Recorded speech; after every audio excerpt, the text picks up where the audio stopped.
Kasus yang menimpa HRS alias Rizik Syihab masih terus bergulir. Sejumlah fakta yang selama ini tersembunyi akhirnya mencuat ke permukaan. Dalam pledoinya pada Kamis 10 Juni 2021, HRS mengaku pernah bertemu dengan Kepala BIN Budi Gunawan dan Jenderal Tito Karnavian yang saat itu menjabat Kapolri di Arab Saudi. Lalu sekitar awal Juni 2017 dan juga pertengahan bulan Syawal 1438 Hijriah, saya bertemu dan berdialog langsung dengan Kepala Badan Intelijen Negara, Jenderal Polisi Purnawirawan Budi Gunawan bersama timnya di salah satu hotel berbintang 5 di kota Jeddah, Saudi Arabia. Hasil pertemuan tersebut sangat bagus. Kita buat kesepakatan tertulis, hitam di atas putih, yang ditandatangani oleh saya dan Komandan Operasional BIN Majen TNI Agus Suharto di hadapan Kepala BIN dan timnya. Yang kemudian surat tersebut dibawa ke Jakarta dan dipersaksikan serta ditandatangani juga oleh Ketua Umum MUI Pusat saat itu, yaitu Kiai Haji Ma'ruf Amin, yang kini menjadi Wakil Presiden Republik Indonesia. Seperti dilansir dari detik.com, Rizik menyampaikan pertemuan itu bermula pada akhir Mei 2017.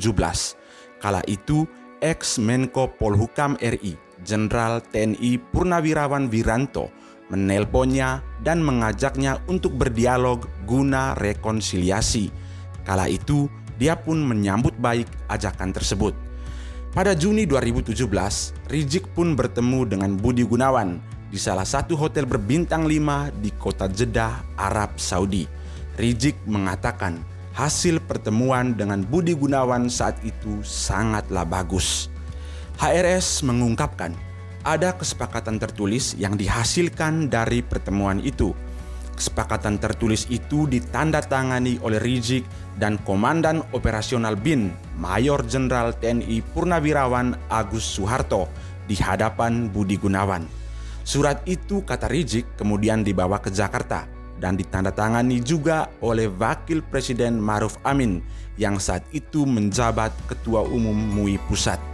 Salah satu isi kesepakatan tersebut adalah penghentian semua kasus hukum HRS dan kawan-kawan, sehingga menurut HRS tidak ada lagi fitnah kriminalisasi dan sepakat mengedepankan dialog daripada pengerahan massa.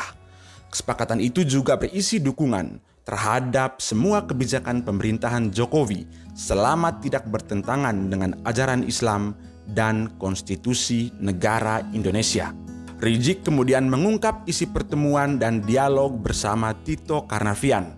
Pertemuan dan dialog tersebut dilakukan selama 2 kali pada tahun 2018 dan tahun 2019 di salah satu hotel berbintang 5 di dekat Masjid Haram Mekah, Arab Saudi. Dalam pertemuan itu, Rizik mengatakan siap untuk tidak terlibat sama sekali dengan urusan politik praktis terkait Pilpres 2019 dengan 3 syarat. Pertama, stop penodaan agama. Kedua, stop kebangkitan PKI. Dan ketiga, stop penjualan aset negara ke asing maupun aseng. Namun saya sudah sadar, dialog dan kesepakatan yang sudah sangat bagus, indah, dengan Menko Polhukam RI dan Kepala BIN serta Kapolri saat itu, akhirnya semua kandas akibat adanya operasi intelijen kita berskala besar yang berhasil mempengaruhi pemerintah Saudi sehingga saya dicekal dan diasingkan dan tidak. Namun sayangnya, demikian HRS, dialog dan kesepakatan itu akhirnya kandas akibat adanya operasi intelijen hitam berskala besar yang berhasil mempengaruhi pemerintah Saudi. Operasi itu, kata HRS, membuat dirinya dicekal atau diasingkan sehingga tidak bisa pulang ke Indonesia. HRS mengaku tidak tahu apakah Menko Polhukam RI Wiranto dan Kepala BIN Budi Gunawan serta Kapolri Tito Karnavian yang mengkhianati dialog dan kesepakatan itu. Ia juga mengaku mempertanyakan keterlibatan mereka dalam operasi intelijen hitam berskala besar tersebut. Dalam pledoinya tersebut, HRS ikut menyeret nama pegiat media sosial seperti Denny Siregar, Permadi Arya atau Abu Janda hingga Ade Armando. Rizik mengungkap permintaannya ke Kapolri Tito Karnavian kala itu yakni untuk menghukum ketiganya seperti mantan Gubernur DKI Jakarta Basuki Cahayapurnama alias Ahok. Salah satu syarat rekonsiliasi yang diajukan adalah dia meminta semua pihak yang menista agama harus diproses sesuai hukum.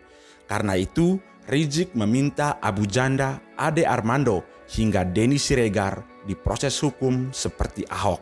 Sebagaimana Ahok si penista Al-Quran diproses, maka selain Ahok seperti Abu Janda, Ade Armando, Denny Siregar, dan semua gerombolan mereka yang sering menodai agama dan menista ulama juga harus diproses hukum sesuai dengan prinsip equality before the law sebagaimana diamanatkan Undang-Undang Dasar 1945. Rizik menilai Abu Janda, Ade Armando hingga Denny Siregar selama ini kebal hukum, tak seperti dirinya.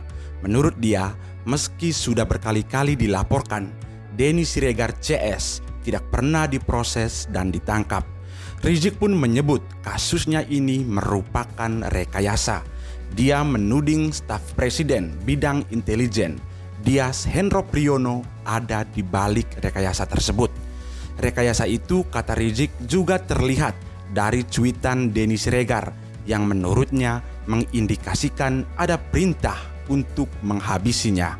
Jika cuitan ini benar, lanjut HRS, maka berarti memang ada rekayasa kasus dari penyidik kepolisian. Namun jika cuitan ini tidak benar, maka itu artinya Denny Siregar memfitnah polisi sehingga harus diproses dan ditangkap. Faktanya, kata HRS, Denny Siregar dibiarkan hingga saat ini sehingga cuitannya tersebut menimbulkan berbagai asumsi negatif terhadap institusi kepolisian bahkan terhadap istana presiden. Akan para ulama, para kiai, para habaib, para ustadz, hadirin hadirat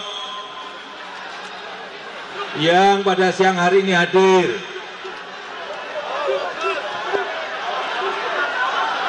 Kembali ke tempat asal masing-masing, ke tempat tinggal masing-masing.